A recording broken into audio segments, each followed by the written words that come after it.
Hello and welcome to DFS Coach Talk. It is Tuesday, February 23rd, 2021. I'm Andrew Hansen, back alongside Joe Sarvati, who's affectionately known as Coach.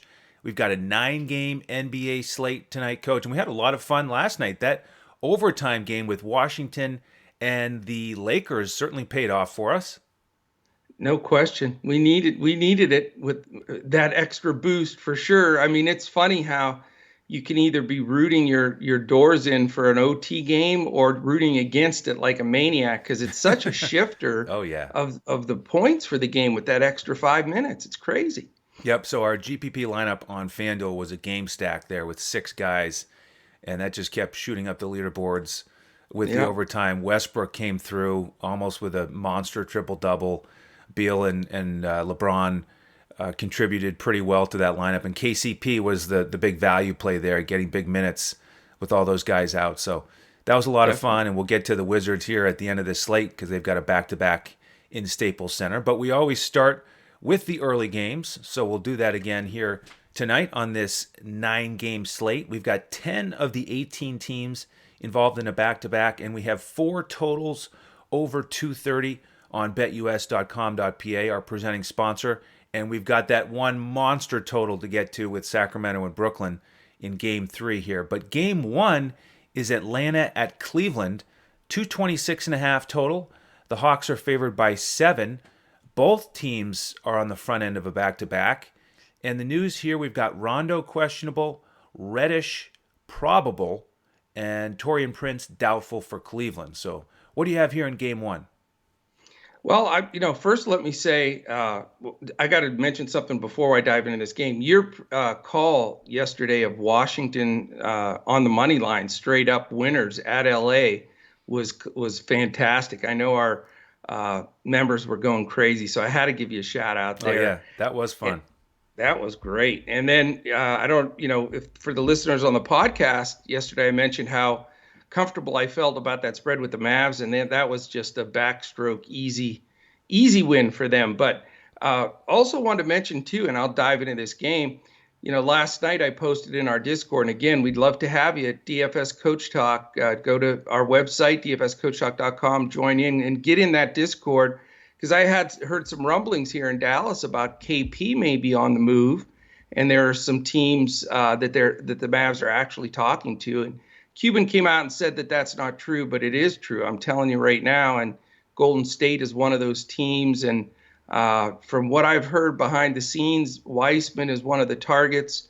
Not sure how that would flow with both teams and how the money would work and everything else. But pretty interesting stuff. And I can't wait to hear what happens. And I'll keep the information flowing in our Discord for any of the news as it comes through here in Dallas. So wanted to throw that into the mix. Atlanta, Cleveland, here we go. And, this total's interesting. You've got two really teams that have not played good defense of late by any stretch, 23rd and 25th. Do you remember when Cleveland was 9th I for a do. while? Yeah. How can you go to 25th, like in just no time at all? I guess, snapshot of the Dallas Mavericks, I guess you could. So, 23 and 25th defensively, pace-wise, 16 and 26. So, this is a hard game to figure. I think that there's just no jump out, standout situations here with a phenomenal all-star slate that we have here with tons of high-priced guys. It's going to take a ton of points to win some of these contests tonight. I mean, it's not going to be like last night where everybody was struggling. There's going to be some big numbers on the board. But, I think the Capella and Allen matchup is pretty, canceling out. I think they both do well enough defensively around the rim to, protect the rim and do the job there.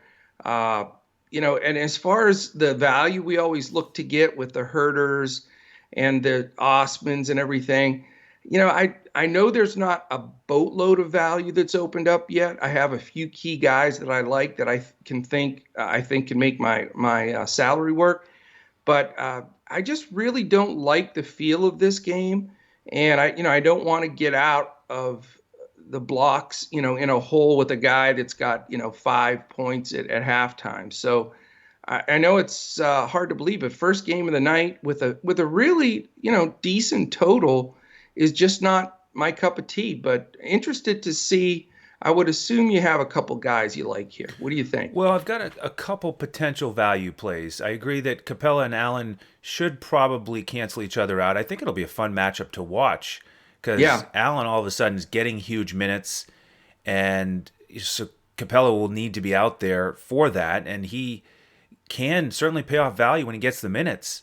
He was yeah. solid against Jokic, and that sort of defensive prowess, I think, will contain Allen a little bit. So I probably won't go there. It'll be fun to watch.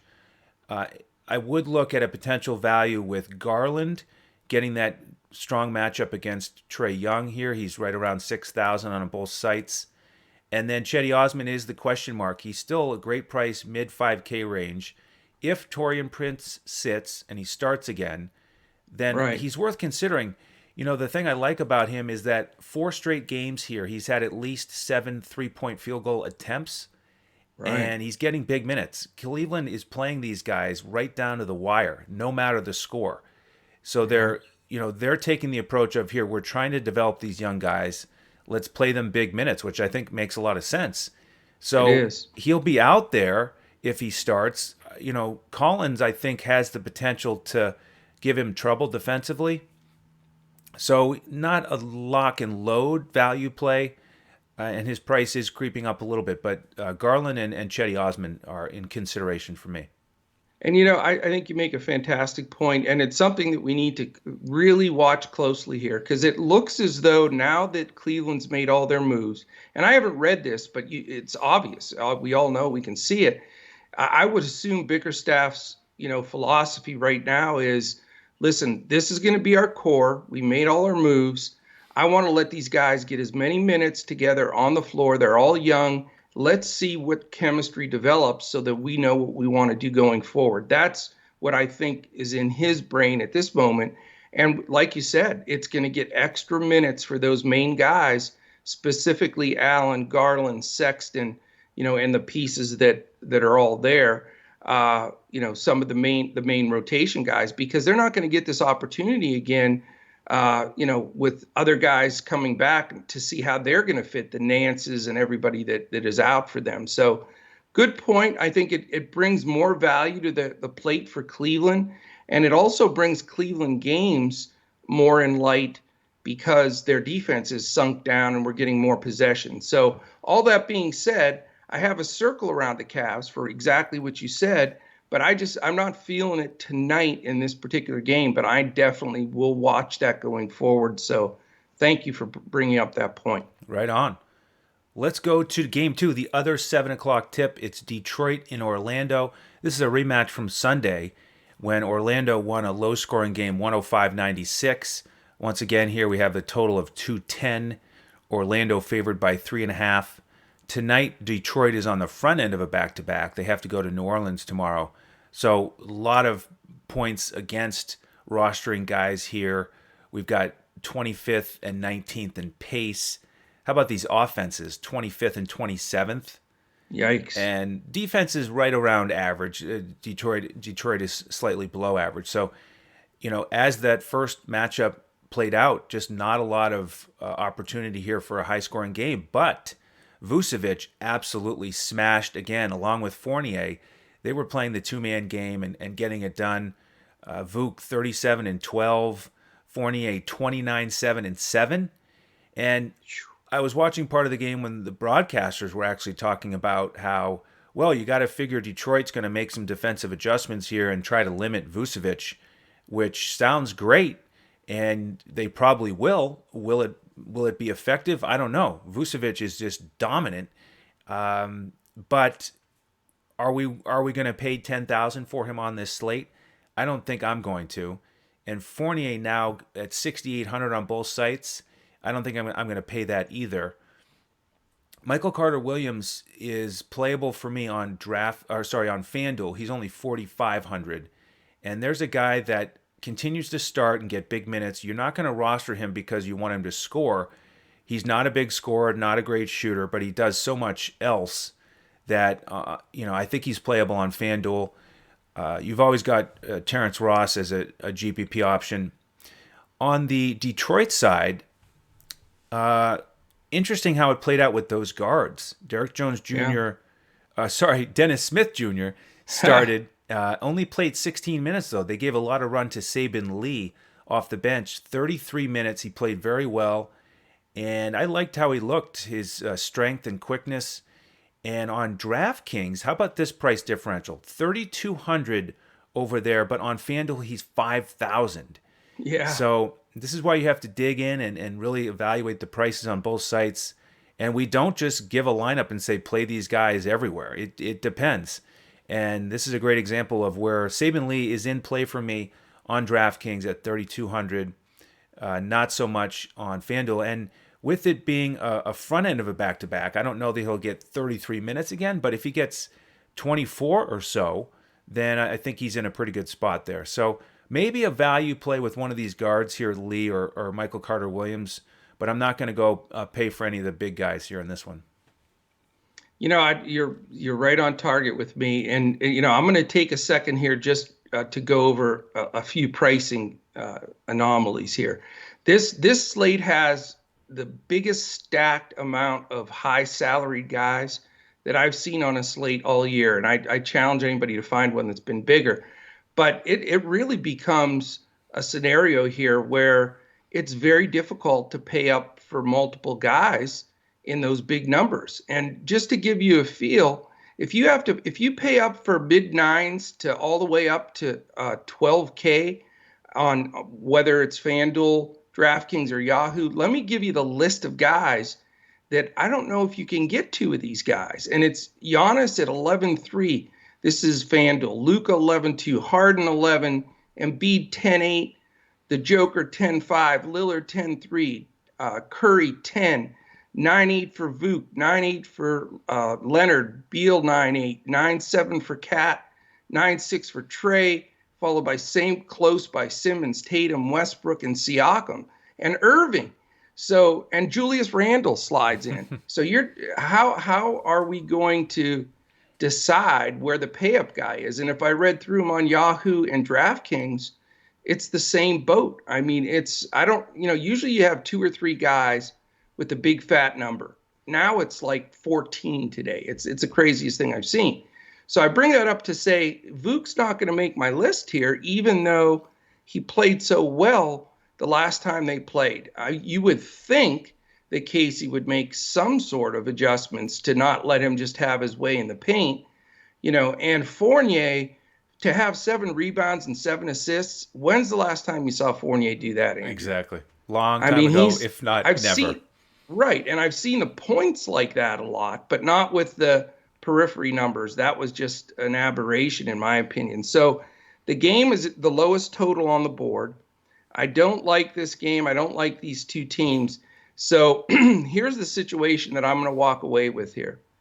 I'm going to have both my value plays in this game, and I'm going to have these guys in most of my lineup or lineups. And a lot of times I'll only have one. If so, then I'll have 100% of these 2 guys. It's going to make everything else work. They may shift out. That's why it's important to stay in touch with us.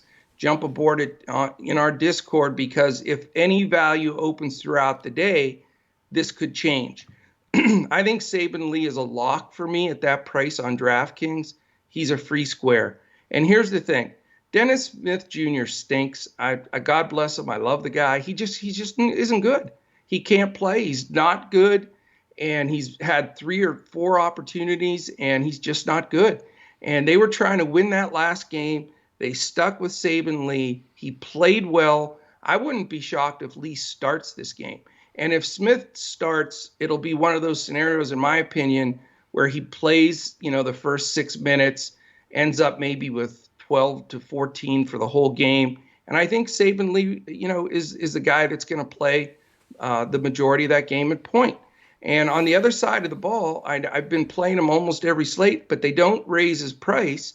He hasn't crushed it yet, but he does slip by at 5X, and that's Michael Carter-Williams. He's getting a ton of minutes.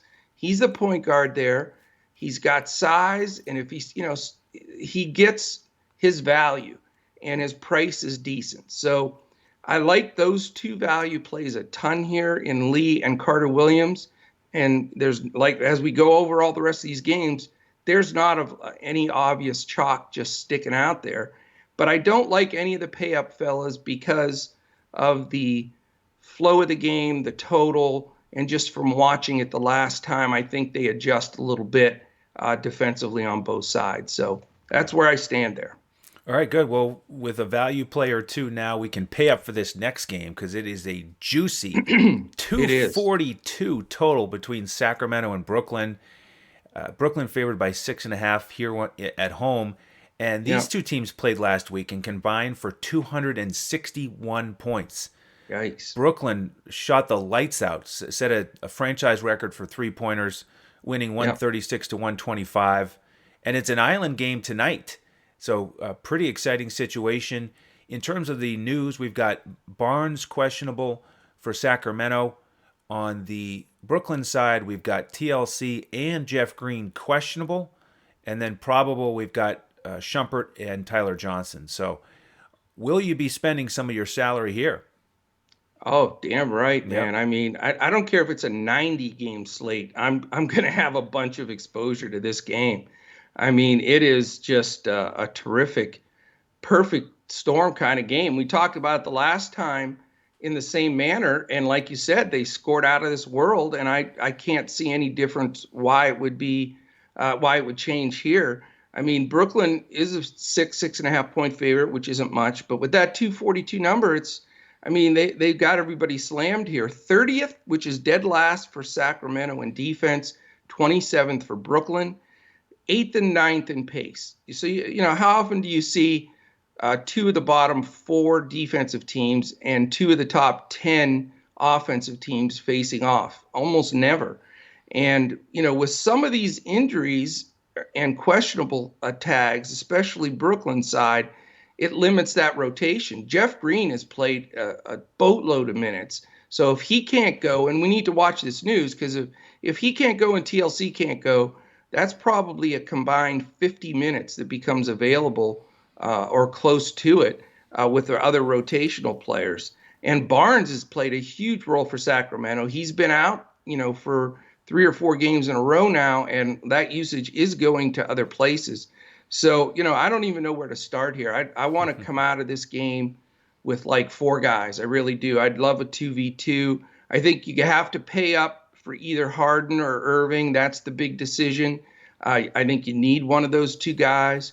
And then the secondary guy, depending on that news, it may be a bargain 30-minute DeAndre Jordan day. If Green's not going to play and they slide him in there, if Sacramento's playing Holmes and Bagley, Jordan could get some extra minutes. You could, that might not be the case if they play Pell and some of their young guys, but it's something you got to look at as they're putting their lineup together. You certainly can always go to a Joe Harris or, Brown or one of the second guys there that should get some additional burn also. On the Sacramento side, we know Kyrie doesn't defend well. Harden doesn't defend well. So, Fox certainly in play, wanting to show up in a big game scenario like this, the way he has been. He's not going to make it, I doubt, because of their record. But, I know he's trying to make a case to be one of the selections, additional selections for the All-Star game. And did those come out today or tomorrow? I think those come out soon. I think they pick them tonight on TNT, right? We've got a doubleheader. Right. Yeah, you're right. So that's going to be very exciting to see how that plays out, because there's some, real tight picks, I think, with who's going to make it and who's not. And then also on Sacramento, you've got, Bagley playing good ball. I mean, he is decided to step up and play. He's getting the minutes. When he gets the minutes recently, he's been good.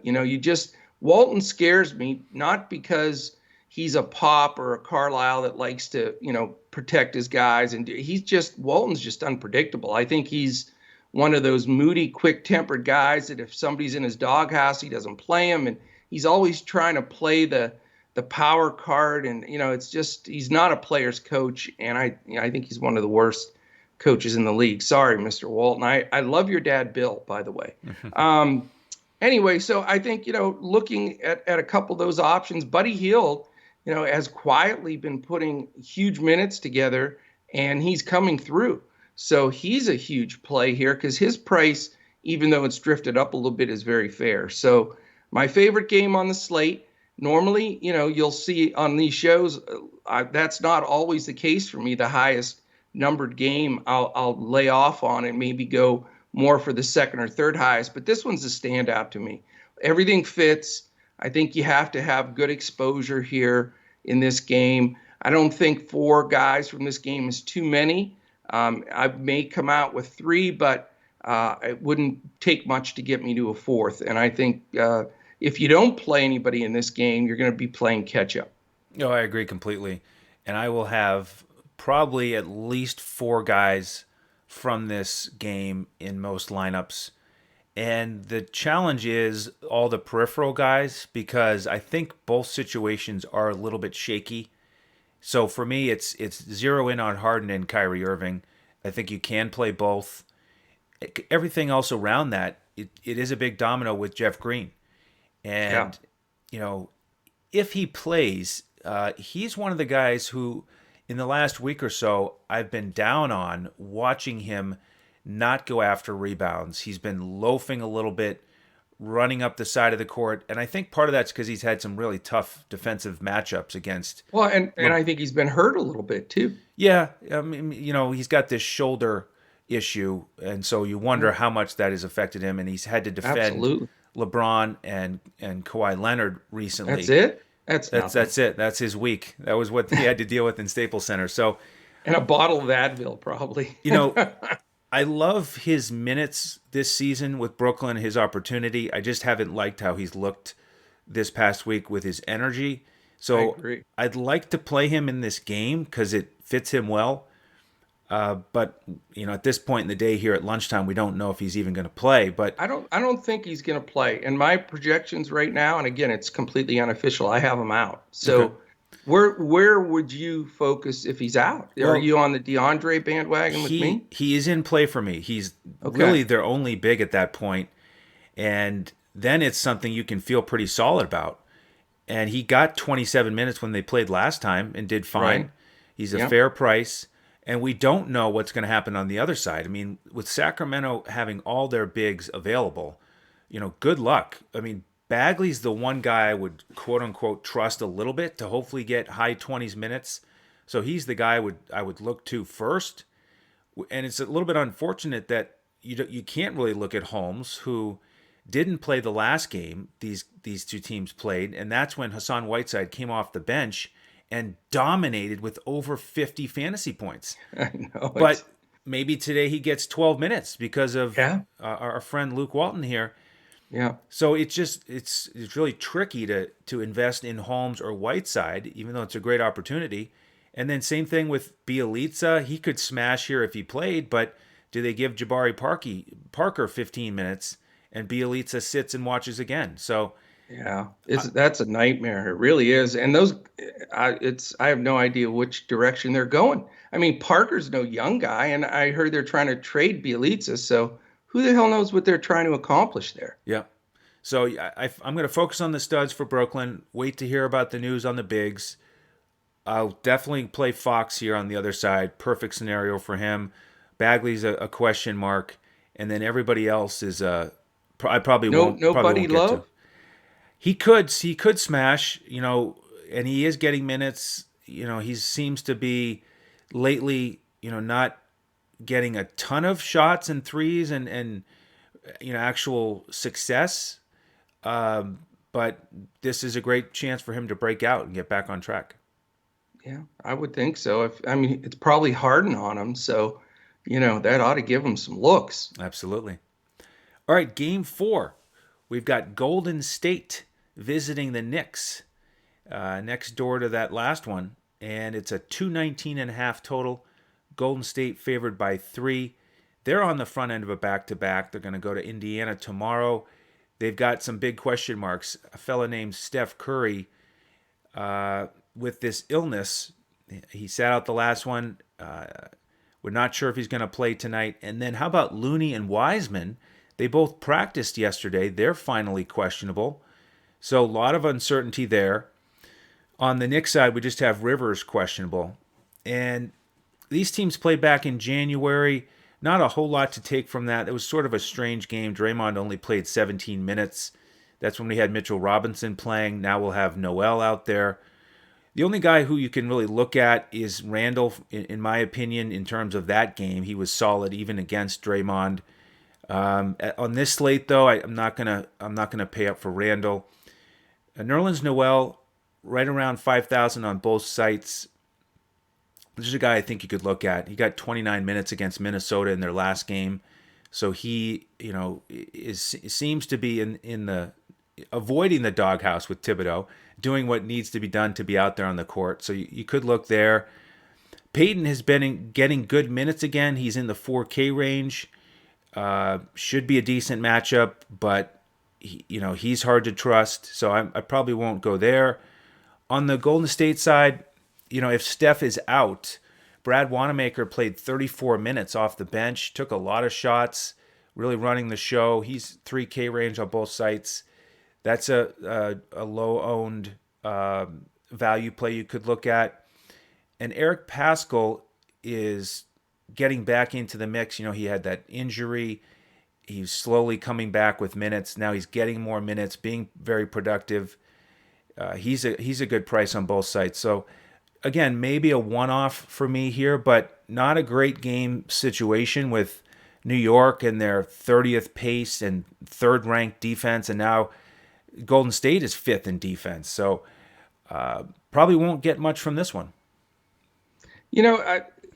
I hate to do this because I love our listeners, and they send us the greatest comments. We have such a fantastic listenership that listens every day, but everybody knows we do this around lunchtime so we can get it out there so you have plenty of time to check out our podcast. But when there's games like this with tremendous confusion of who's going to play or not play, I mean, Curry, Looney, and Wiseman, we have to know the scenario there before we can lay out this game, because the whole domino effect for both teams changes based on their availability. So, anything I say here, I'll give you a small piece of information, but you really need to tune in with us before lock so that we can actually break this game down and make sense of it. So, Curry, I have no idea what's going on there. I did see some footage of him sort of sitting, almost looked like he was going to pass out or throw up or something, and they sort of helped him off last time, and they said he was okay. It wasn't COVID, so they listed him as probable. Then today, something's not right there. He slipped back to questionable. So I'm concerned there. I don't have any idea what's going on. Looney and Wiseman, totally 50-50 coin flip. Now, again, this is not official. I haven't read this anywhere. But my opinion is if the Porzingis talks are true with Golden State, Looney and or Wiseman, specifically Wiseman, like I mentioned earlier, could be in that scenario of trade. And by the way, did you happen to know Porzingis sat out yesterday after 8 games of days of not playing for the Mavericks? He's questionable tonight, just like these guys are. So I wish I could say we were trading for Curry, but I'm not that much of a dreamer. But anyway, so I think that all of that news really bothers me. And, I think it confuses this game. Plus Golden State's on the first night of a back-to-back. Maybe they want to play Curry full-blown tomorrow. It's sort of a disaster here. The only guy that I think's playable for me for the Knicks is Randall, but he's going to get full-blown Draymond this time, not the 17-minute, guy that was just getting his feet under him. So that I'm not going to pay up for Randall with, like I mentioned, all those 13 or 14 guys that are big prices. The Knicks, I'll tell you what, I'm not even talking about the Knicks guards anymore. If you can figure out Payton, Rose, Burks, quickly, I'll keep going. I mean, good luck. It's a DFS nightmare. It's a nice depth for the Knicks, but it's a nightmare for DFS. So and Barrett too. So anyway, this game is going to be a full pass for me at the lunch hour. If we get news, I think Wanamaker could be that extra piece of news of value that we could get if Curry's out. If the bigs aren't playing, you got to look at Pascal and Draymond and considering them. So let's put this one on hold. And this will give me the opportunity right now to say, listen, we would love to have you join us at DFS Coach Talk. We have a great growing community. We have a new offer that we just put out yesterday. Our partners at betus.com.pa and us have combined for even beats this last BetUS offer. You will get a membership with us from today when you sign up, or any day you sign up, all the way through June 1st. And guess what? If you deposit $149 for the first time in a BetUS account, and for your sports wagering, your props, which Andrew gives out in our Discord every day and has been smashing them, you get that $149 to play with in BetUS, and you're free with Coach Talk all the way up until June 1. So it's by far our best offer. I'm not even going to mention any other offers we have because that's the one that I would assume everybody's going to take advantage of. So again, the bonus there is we do these podcasts afternoon, lunchtime. We go through everything, but really the culmination of it is following the news throughout the afternoon and throughout the slate and Discord. We have, with the COVID stuff and everything going on, we have 9 games that stagger from a 7 o'clock to 10 o'clock Eastern start. We're following the news in all of those. We're rostering our lineups according to that, leaving spots to do swaps. You have to do that in this day and age in DFS if you really want to be competitive. And we're doing that work for you and with you. We collaborate in our Coach Talk Discord about all of this information. So it is a great time to come aboard. We give out full lineups in FanDuel and Yahoo. And we have a beautiful coach's clipboard with highlighted core that gives you a really good shot to build some winners. And you can steer it to cash or you could steer it to GPP. So we feel we've really worked out all the pieces of how we're doing this, and it's working well. Our members love it, and we'd love to have you. So there you go. That's my soapbox for the day. Yeah, and just make sure when you go sign up at BetUS that you use the promo code Coach Talk. Oh, I forgot that. All one word. Yeah. Then everybody will know that you've heard this offer. And then after you've signed up, just reach out to us on Twitter at DFS Coach Talk and let us know, and then we'll get you into our Discord with an email. And Beautiful. Coach, you made a really great point there about the potential trade and guys possibly sitting out for that reason. And I just want to add that you really have to be paying attention tonight between 7 and 7:30 because there could be another late scratch. Because if they potentially get near a deal, we might not just be talking about somebody like Wiseman. There may be a bigger salary guy who gets involved, like potentially Wiggins or Oubre. And then we're going to have monster value all of a sudden, not just Wanamaker, but maybe somebody like Bazemore, who all of a sudden starts and he's very cheap. So, yes, follow the news between 7 and 7:30 specifically, and you can potentially have that game stack of Sacramento Brooklyn waiting and set up at 7:30. You can add a pivot or two and get one of these cheap Warriors in there at the same time, and all of a sudden have a smash opportunity. No doubt. All right, the other 7:30 game, actually we have 2 more, but we're going to start with Philly and Toronto, and not quite as exciting as that Sacramento-Brooklyn situation with a total of only 222. Philly favored by 1.5. We've got Seth Curry probable. We have Lowry questionable again for Toronto, and this is the front end of a back-to-back for Toronto. They're going to play in Miami tomorrow. Any interest in this one? I'm considering, because I think he's going to be low owned again. Embiid is got to be a consideration here. I know the total's not fantastic, but I think he's just too quick and has a good enough mid-range game to smoke Baines, and he's just too damn strong for Boucher, and it's an island game, and he's playing fantastic, and I think he's going to be fired up. He'll be one He going to be so pumped for the All-Star game and the whole scenario there. I think Embiid is a reasonable buy up. I don't like anybody else from Philly. Toronto, obviously, we need the news on Lowry. It always creates a situation where if he's out, it makes Van Vliet and it makes Powell also very playable entities. But the bottom line is Philly's sixth, Toronto's ninth in defense, so that's a deterrent. But they are sixth and 12th in pace, which gives you some hope there. So the game is a 1.5-point spread. It's in Tampa, so it's a home game for Toronto. It might be the pay up for Embiid as that one pay up dude that I go for.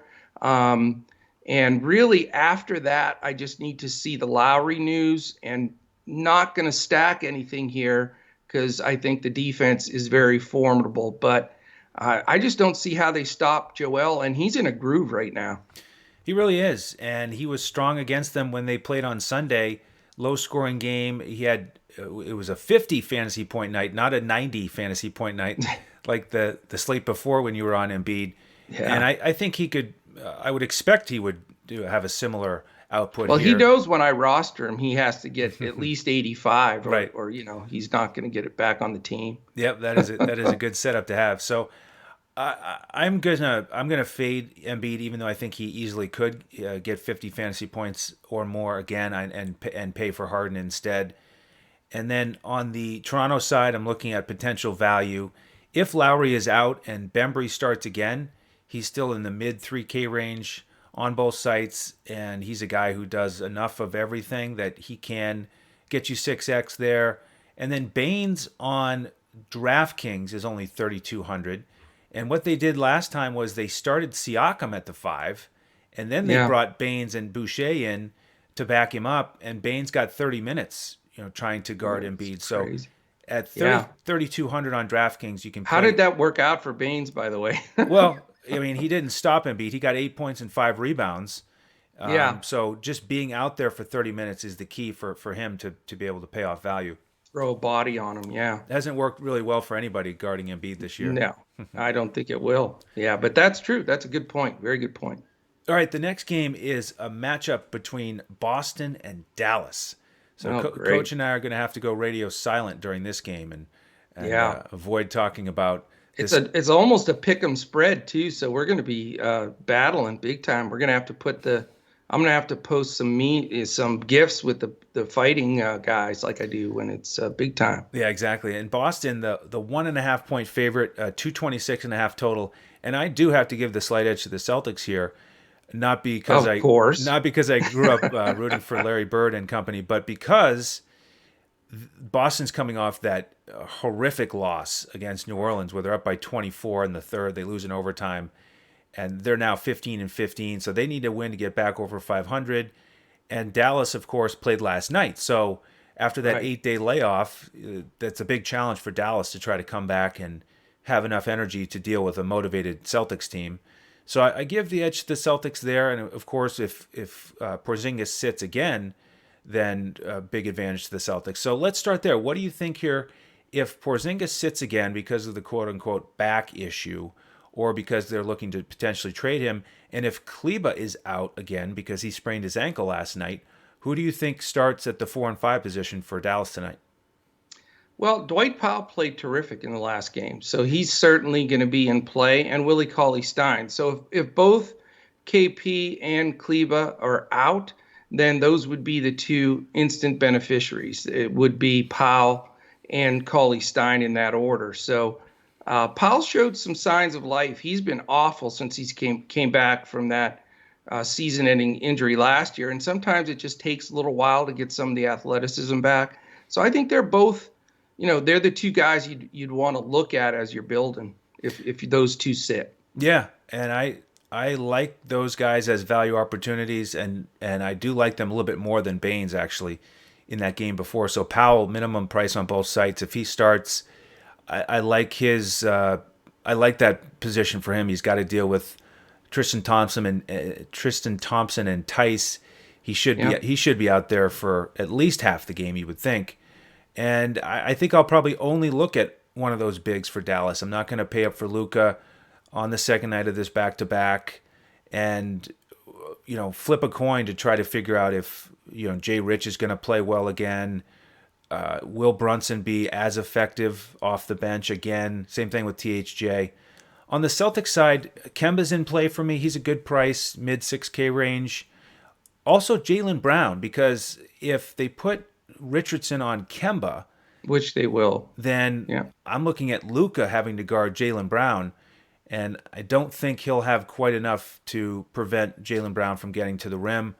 So if I'm going to pay up for one of the Celtics tonight, it's probably going to be Jaylen Brown. Interesting. This game is not high on my radar, even though 13th and 26th in defense, but the 23rd and 20th in pace is what bothers me. I see this game coming down to a half court draw at times, and it is going to be a tight competitive game in my opinion. But we need to know what's going on with those Dallas guys to see if there's going to be value that opens up there.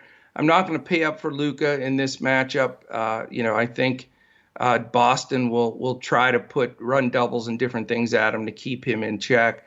I do want to see. I doubt though that on a slate this big, I'm going to take a center spot up with a Powell or Cauley Stein or anybody like that. I'll tell you though, the guys that I'm more interested in are the two bigs from Boston, as crazy as that sounds. And that's Tice and Thompson, because they're both getting a lot of minutes. Dallas is going to be definitely hurting inside, especially if KP and Kleber are out.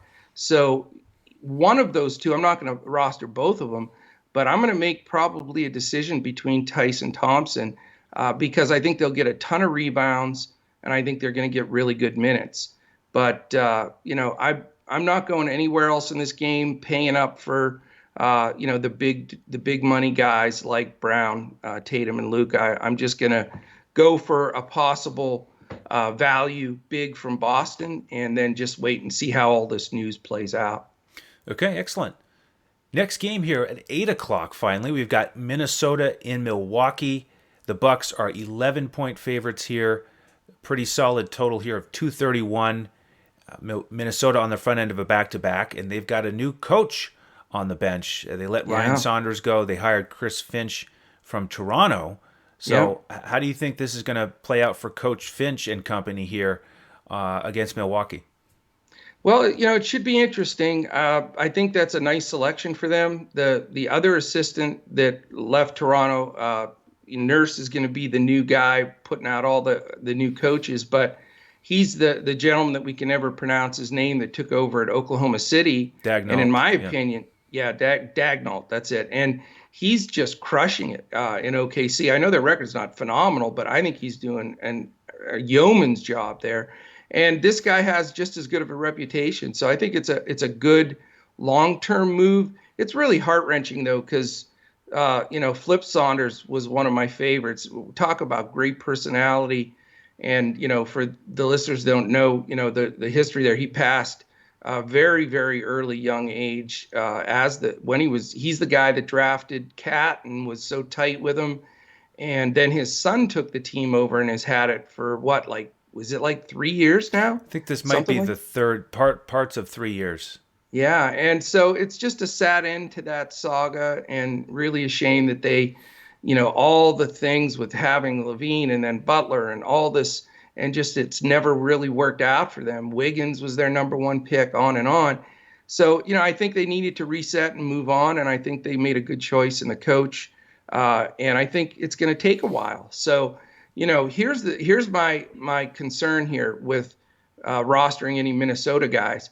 When a new guy comes in, it's usually a bit of a reset. The rotation's probably going to change, the amount of minutes. We don't know what his strategy is. Is he going to play your main guys big minutes like Nurse does, or is he, we don't know. So, you could look back at what he's done along his way, and it's just not going to pan out the same as it is in his first NBA gig. So cautious there. I think we need to see a handful of games and how that rotation is going to work. So on the first night of a back-to-back with the coach's first game, I do not want to risk taking somebody like a Beasley or or even a Rubio. I mean, we don't know that he's going to count strictly on Rubio at point like Saunders was. So that's my concern there. Plus, this game could blow out. It's a big number at 10.5, 11. And, Milwaukee is the 10th best defensive team. It's very difficult to think about. And he'll be ridiculously low owned, but who wants to own Giannis at that price with all of the other expensive guys in a game that could blow out? So, if you are a Giannis truther and you can get him single digit ownership in some contests, I think. I mean, he'll probably be 15, 16%, but that's the lowest you're going to get him in a while, and even less in some other cash games, because I just don't know if you can afford to pay up for him. So, this game at 231 makes your mouth water a little bit. But I guess my contrarian thing for today on this whole 9-game slate is I'm just not going to focus on this game. I could work a guy in depending on how some of the other dominoes fall in the other games. I think almost everybody's going to have exposure to this game, but I very well may be the guy that doesn't, because I just don't like the combination of things that I mentioned there. Now, is it going to motivate somebody? I can't imagine the Cat's going to be excited, because he probably feels really bad about Saunders leaving. And, I just don't want to mess with this game. I think there's too many intangibles that can affect the outcome. And it's hard enough to zone in and eliminate some of that variance as it is. And I think you've just got more of it in this game. Yeah, I'm not going to play anybody from Minnesota for all the reasons you mentioned. On the Milwaukee side, I do think Giannis will dominate, but very expensive, so I won't go there. Most likely the guy I would look at is Middleton. On FanDuel, he's only 7,200, and after a few down games, he absolutely dominated against Sacramento last time out. Yeah. 32, 8, and 6 with 6 stocks thrown in. Yeah. So it's impressive, although I think you could have 15 against Sacramento. I'm just saying. Yeah, possibly. So Middleton's in play for me. Other than that, I'm going to pass this game. And wow.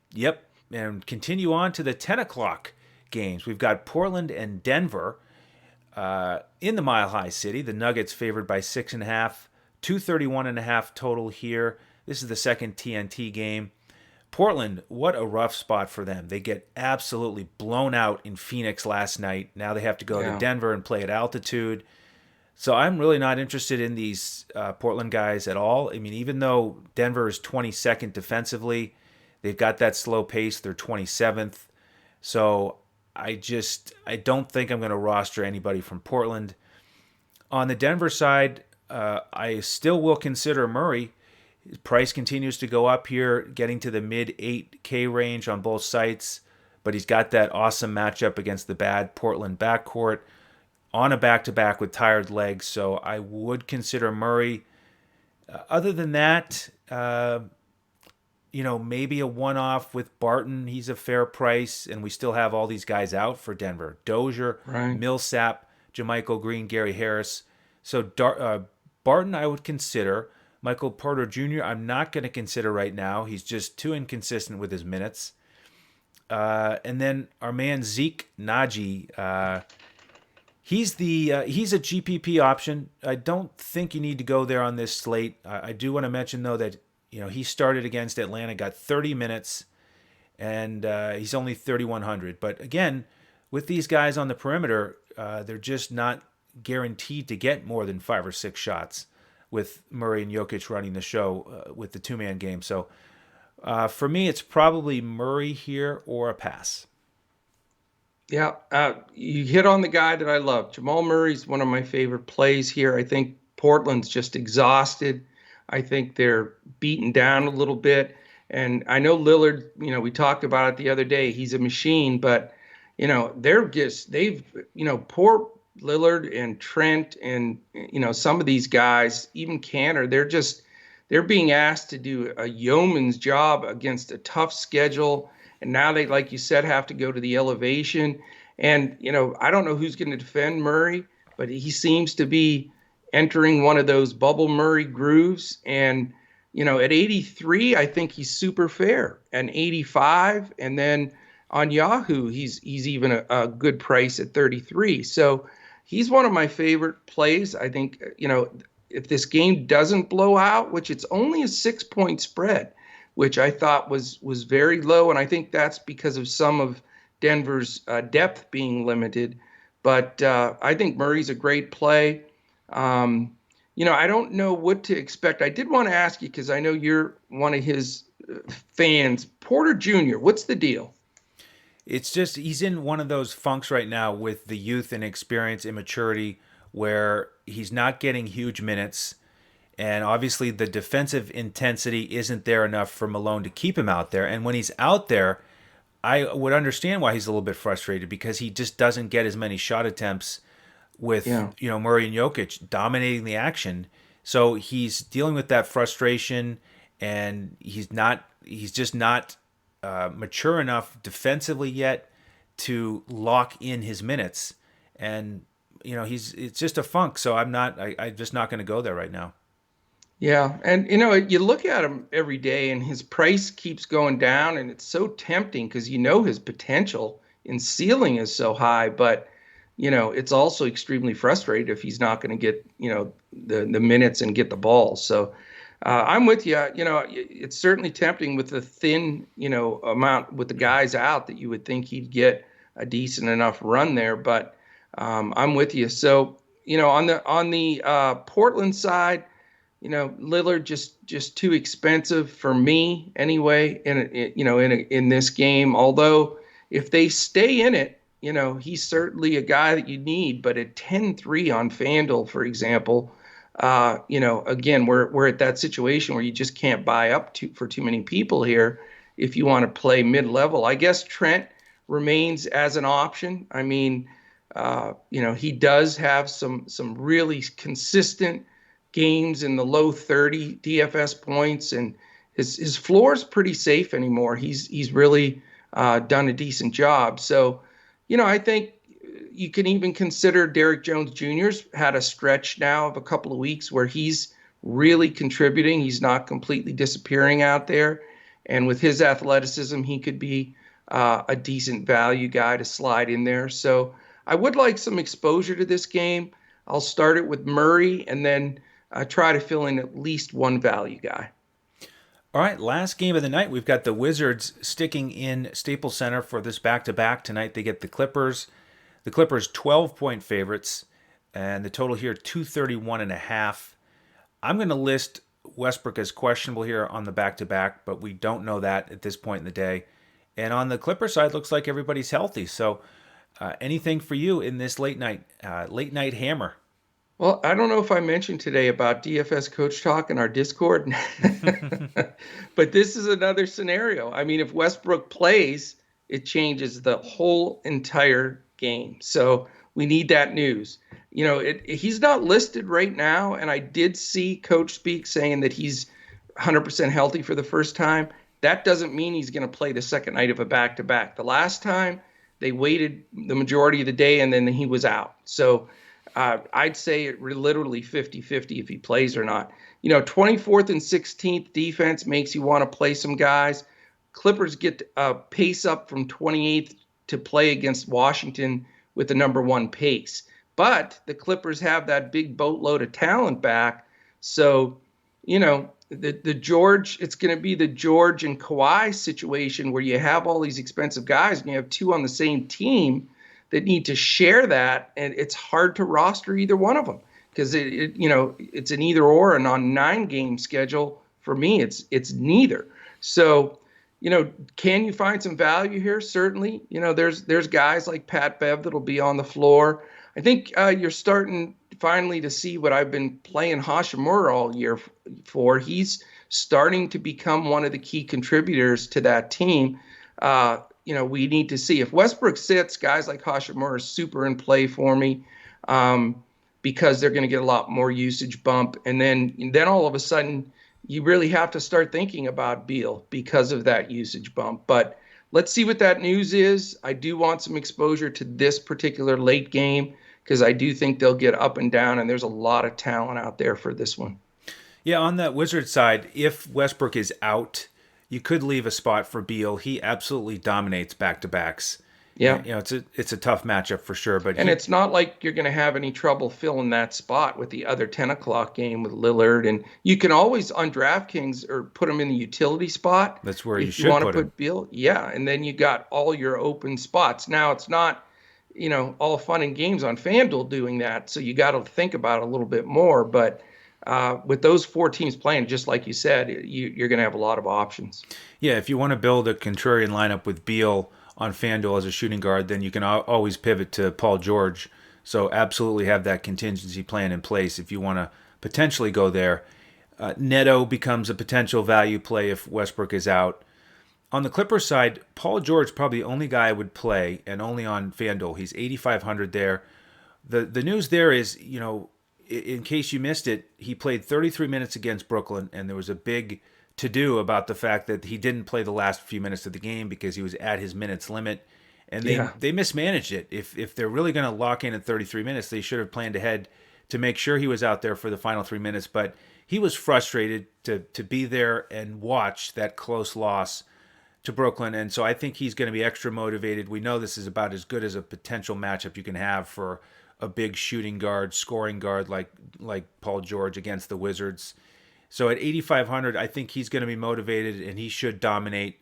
So he'd be the one choice for the Clippers for me tonight. I like it.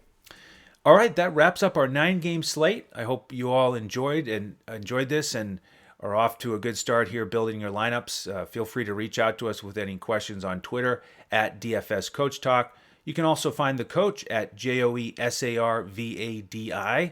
I'm available at Language Olympic, and Shane is at DET Sports Shane.